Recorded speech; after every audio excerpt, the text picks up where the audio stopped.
जय श्री कृष्णा। आइए सुनते हैं रमा एकादशी की कथा। धर्मराज युधिष्ठिर कहने लगे कि हे भगवान, कार्तिक कृष्ण एकादशी का क्या नाम है, इसकी विधि क्या है, इसके करने से क्या फल मिलता है, सो आप विस्तार पूर्वक बताइए। भगवान श्री कृष्ण बोले कि कार्तिक कृष्ण पक्ष की एकादशी का नाम रमा है। यह बड़े बड़े पापों का नाश करने वाली है। इसका महात्म्य मैं तुमसे कहता हूँ, ध्यान पूर्वक सुनो। हे राजन, प्राचीन काल में मुचुकंद नाम का एक राजा था। उसकी इंद्र के साथ मित्रता थी और साथ ही यम, कुबेर, वरुण और विभीषण भी उसके मित्र थे। यह राजा बड़ा धर्मात्मा, विष्णु भक्त और न्याय के साथ राज करता था। उस राजा की एक कन्या थी जिसका नाम चंद्रभागा था। उस कन्या का विवाह चंद्रसेन के पुत्र शोभन के साथ हुआ था। एक समय वह शोभन ससुराल आया। उन्हीं दिनों जल्दी ही पुण्यदायिनी एकादशी रमा भी आने वाली थी। जब व्रत का दिन समीप आ गया तो चंद्रभागा के मन में अत्यंत सोच उत्पन्न हुआ कि मेरे पति अत्यंत दुर्बल हैं और मेरे पिता की आज्ञा अति कठोर है। दशमी को राजा ने ढोल बजवाकर सारे राज्य में यह घोषणा करवा दी कि एकादशी को भोजन नहीं करना चाहिए। ढोल की घोषणा सुनते ही शोभन को अत्यंत चिंता हुई और अपनी पत्नी से कहा कि हे प्रिय, अब क्या करना चाहिए? मैं किसी प्रकार भी भूख सहन नहीं कर सकूंगा। ऐसा उपाय बतलाओ कि जिससे मेरे प्राण बच सके, अन्यथा मेरे प्राण अवश्य चले जाएंगे। चंद्रभागा कहने लगी कि हे स्वामी, मेरे पिता के राज में एकादशी के दिन कोई भी भोजन नहीं करता। हाथी, घोड़ा, ऊंट, बिल्ली, गौ आदि भी तृण, अन्न, जल आदि ग्रहण नहीं कर सकते। फिर मनुष्य का तो कहना ही क्या है। यदि आप भोजन करना चाहते हैं तो किसी दूसरे स्थान पर चले जाइए, क्योंकि यदि आप यहीं रहना चाहते हैं तो आपको अवश्य व्रत करना पड़ेगा। ऐसा सुनकर शोभन कहने लगा कि हे प्रिय, मैं अवश्य व्रत करूंगा। जो भाग्य में होगा वह देखा जाएगा। इस प्रकार से विचार कर शोभन ने व्रत रख लिया और वह भूख व प्यास से अत्यंत पीड़ित होने लगा। जब सूर्य नारायण अस्त हो गए और रात्रि को जागरण का समय आया, जो वैष्णवों को अत्यंत हर्ष देने वाला था, परंतु शोभन के लिए अत्यंत दुखदायी हुआ। प्रातः काल होते शोभन के प्राण निकल गए।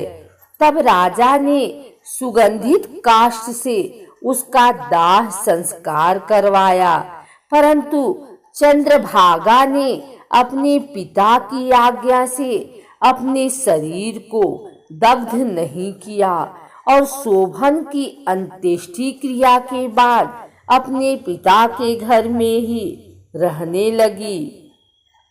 रमा एकादशी के प्रभाव से शोभन को मंदराचल पर्वत पर धन धान्य से युक्त तथा शत्रुओं से रहित एक सुंदर देवपुर प्राप्त हुआ। वह अत्यंत सुंदर रत्न और वैदुर्यमणि जटित स्वर्ण के खंभों पर निर्मित अनेक प्रकार की स्फटिक मणियों से सुशोभित भवन में बहुमूल्य वस्त्राभूषणों तथा छत्र व चवर से विभूषित गंधर्व और अप्सराओं से युक्त सिंहासन पर आरूढ़ ऐसा शोभायमान होता था मानो दूसरा इंद्र विराजमान हो। एक समय मुचुकुंद नगर में रहने वाले एक सोम शर्मा नामक ब्राह्मण तीर्थ यात्रा करता हुआ घूमता घूमता उधर जा निकला और उसने शोभन को पहचान कर कि यह तो राजा का जमाई शोभन है, उसके निकट गया। शोभन भी उसे पहचान कर अपने आसन से उठकर उसके पास आया और प्रणाम आदि करके कुशल प्रश्न किया। ब्राह्मण ने कहा कि राजा मुचुकुंद और आपकी पत्नी कुशल से हैं, नगर में भी सब प्रकार से कुशल है, परंतु ही राजन हमें आश्चर्य हो रहा है। आप अपना वृतांत कहिए कि ऐसा सुंदर नगर जो न कभी देखा न सुना आपको कैसे प्राप्त हुआ।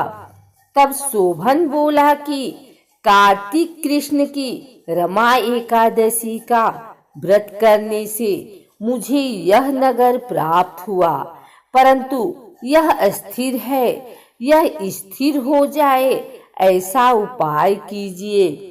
ब्राह्मण कहने लगा कि हे राजन, यह स्थिर क्यों नहीं है और कैसे स्थिर हो सकता है, आप बताइए, फिर मैं अवश्यमेव वह उपाय करूंगा। मेरी इस बात को आप मिथ्या न समझिए। शोभन ने कहा कि मैंने इस व्रत को श्रद्धा रहित होकर किया है, अतः यह सब कुछ अस्थिर है। यदि आप मुचुकुंद की कन्या चंद्रभागा को यह सब वृतांत कहे तो यह स्थिर हो सकता है। ऐसा सुनकर उस श्रेष्ठ ब्राह्मण ने अपने नगर लौटकर चंद्रभागा से सब वृतांत कह सुनाया। ब्राह्मण के वचन सुनकर चंद्रभागा बड़ी प्रसन्नता से ब्राह्मण से कहने लगी कि हे ब्राह्मण, ये सब बातें आपने प्रत्यक्ष देखी है या स्वप्न की बातें कर रहे हैं। ब्राह्मण कहने लगा कि हे पुत्री, मैंने महावन में तुम्हारे पति को प्रत्यक्ष देखा है, साथ ही किसी से विजय न हो ऐसा देवताओं के नगर के समान उनका नगर भी देखा है। उन्होंने यह भी कहा कि यह स्थिर नहीं है, जिस प्रकार वह स्थिर रह सके सो उपाय करना चाहिए। चंद्रभागा कहने लगी, हे विप्र, तुम मुझे वहां ले चलो, मुझे पति देव के दर्शन की तीव्र लालसा है। मैं अपने किए हुए पुण्य से उस नगर को स्थिर बना दूंगी। आप ऐसा कार्य कीजिए जिससे उनका हमारा संयोग हो, क्योंकि वियोगी को मिला देना महान पुण्य है। सोम शर्मा यह बात सुनकर चंद्रभागा को लेकर मंदराचल पर्वत के समीप वामदेव ऋषि के आश्रम पर गया।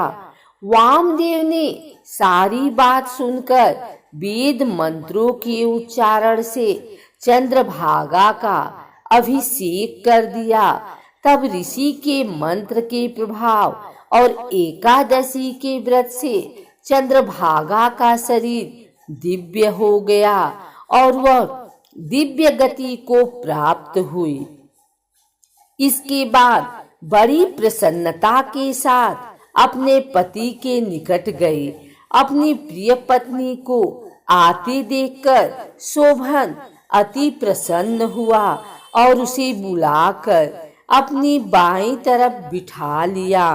चंद्रभागा कहने लगी कि हे प्राणनाथ, आप मेरे पुण्य को ग्रहण कीजिए। अपने पिता के घर जब मैं 8 वर्ष की थी तब से विधि पूर्वक एकादशी के व्रत को श्रद्धा पूर्वक करती आ रही हूँ। इस पुण्य के प्रताप से आपका यह नगर स्थिर हो जाएगा तथा समस्त कर्मों से युक्त होकर प्रलय के अंत तक रहेगा। इस प्रकार चंद्रभागा ने दिव्य आभूषणों और वस्त्रों से सुसज्जित होकर अपने पति के साथ आनंद पूर्वक रहने लगी। हे राजन, यह मैंने रमा एकादशी का महात्म्य कहा है। जो मनुष्य इस व्रत को करते हैं उनके ब्रह्मा हत्यादि समस्त पाप नष्ट हो जाते हैं। कृष्ण पक्ष और शुक्ल पक्ष दोनों की एकादशियां समान हैं।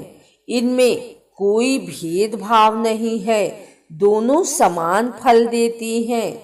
जो मनुष्य इस महात्म्य को पढ़ते अथवा सुनते हैं वे समस्त पापों से छूटकर विष्णु लोक को प्राप्त होते हैं।